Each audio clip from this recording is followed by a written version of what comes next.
The chamber fell silent as the alien delegates laughed.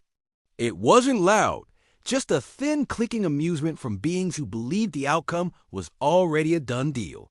And at the center of their ridicule stood a single human, Marcus Hawley, restraint cuffs on his wrists, shoulders squared, eyes lifted.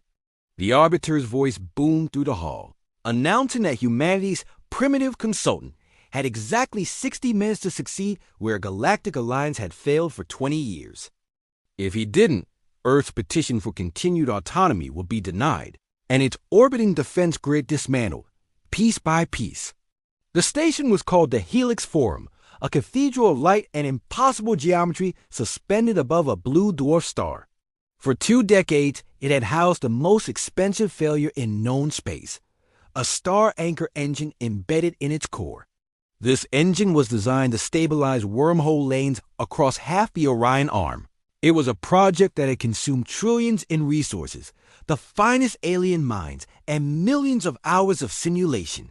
But it had only ever degraded unpredictably, threatening to collapse the entire transit network if it was ever activated again. Humanity was the latecomer to this galactic table. First contact had gone poorly, and the assumptions that followed were even worse. Marcus Hawley, a former U.S. Navy systems engineer turned civilian contractor, now stood as the Council's final insult. He wasn't summoned because they believed he could fix the engine. He was summoned because they wanted a human signature on the failure, proof that even desperation has its limits. Marcus had been brought aboard under guard, denied his own tools, and handed a shared console. The translated briefing was so dense it felt deliberately opaque. As he stepped into the engine vault, he could feel the eyes of 100 species on his back. Some were curious, most were dismissive, a few were openly hostile. The anchor loomed before him like a frozen star, its rings of alien alloy rotating in conflicting vectors, energy bleeding off in chaotic harmonics. The lead architect, a 6-limbed Threxian savant whose name roughly translated to first mind of pattern, informed Marcus with cold precision that the instability had resisted every approach, from quantum damping to temporal phase correction. He added that no non-Threxian had ever contributed meaningfully to its design, and that Marcus should not embarrass his species by attempting what he called intuitive tinkering. Marcus said nothing. He'd learned a long time ago that silence unsettles people who expect excuses. Instead, he placed his cuffed hands on the console. His eyes tracked the data flows, not as alien abstractions, but as something achingly familiar. Because beneath the exotic math and shimmering projections, he saw the same thing he'd seen 100 times back home. He saw a system that was over-engineered to impress, under-tested in real conditions, and slowly tearing itself apart because no one wanted to admit that a foundational assumption was wrong. The minutes ticked by. The council chamber filled with murmurs as Marcus requested access to raw sensor logs instead of the curated summaries they'd given him. He asked why certain error states were being filtered out as statistically irrelevant. He paused, for longer than the observers liked, when he noticed micro-fluctuations that didn't align with spatial variance, but with time-lag compensation routines. It was a detail the Threxians had dismissed as noise.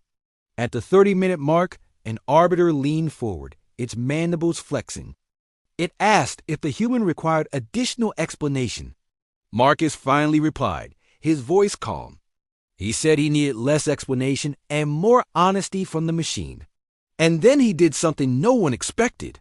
He disabled 3 safety interlocks in sequence. Alarms blared across the vault. Several delegates rose in outrage as energy levels spiked and the anchor's rings juddered violently. Guards moved in, their weapons humming, but Marcus didn't look up. His fingers were flying now as he rerouted the feedback loop. The picture had snapped into place. The subtle hints had resolved into a brutal truth that the alien architects had refused to consider. The anchor wasn't unstable because it was too complex. It was unstable because it was trying to correct for a problem that didn't exist anymore. Decades earlier, when the wormhole network was young, background space-time fluctuations had been higher. The engine's core algorithms were designed to compensate for them dynamically. But the galaxy had changed. The network itself had dampened those fluctuations over time. The anchor was now fighting ghosts, overcorrecting, chasing phantom errors until it tore at its own structure. At 45 minutes, Marcus requested a live test. Laughter rippled through the chamber again, sharp and incredulous. The last live test had nearly annihilated a colony world. But the Arbiter, bound by its own theatrics, granted the request under maximum containment, confident that failure would be swift and undeniable. Marcus initiated the sequence. Then he did the unthinkable. He commented out entire sections of the adaptive correction code. He simplified the engine's behavior, trusting the system to be stable enough without constant interference. It was a philosophy that had kept submarines quiet and reactors steady under oceans back home. The anchor roared. Light flared, and the containment field strained. For a breathless moment, the entire station trembled, as if the star itself had coughed. And then, impossibly, the readings leveled out, the harmonics aligned. The energy flow smoothed into a steady, controlled burn that the alien sensors hadn't recorded in a generation. Silence returned to the chamber. But it wasn't mocking this time. It was stunned. Minutes passed, and the engine didn't degrade. It didn't spiral. It didn't demand correction. Marcus finally looked up from the console and requested permission to roll the fix across the network. The Threxian architect recoiled as if struck, insisting it was a coincidence that deeper instabilities would emerge. But the data betrayed them. Every projection was resolving cleanly. Every stress test was passing. The Arbiter authorized a limited network activation. Across monitored sectors, wormholes flared to life with unprecedented stability. Shipping lanes reopened. Fleets reported transit times cut in half. A crisis that had haunted the Council for 20 years had evaporated in under an hour. In the aftermath, as the chamber erupted into demands and frantic recalculations, Marcus was uncuffed. He was escorted not to a cell, but to the center dais. The Arbiter, its voice now subdued, asked how a species so new, so allegedly unsophisticated, had solved what their greatest minds could not. Marcus answered simply. He said that humans built systems to survive mistakes, not to pretend they wouldn't happen.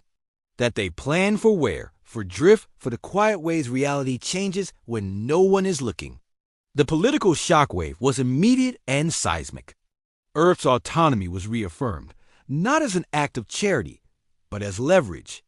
Human engineers were suddenly requested across the Alliance. Doctrines were rewritten to account for human methodology. Quietly, contracts were signed that placed humans not at the fringes of galactic infrastructure, but at its very heart. Weeks later, as Marcus departed the Helix Forum aboard a modest transport, he watched the station recede against the star, the anchor humming steadily within. He understood that humanity hadn't asserted its dominance through force or arrogance. It had done so through something far more unsettling to the galaxy, the realization that the newcomers saw problems others had learned to ignore. And once seen, they did not look away. Thanks for watching. If you enjoyed this story, make sure to like, subscribe, and hit that notification bell so you don't miss our next video. We'll see you in the next one.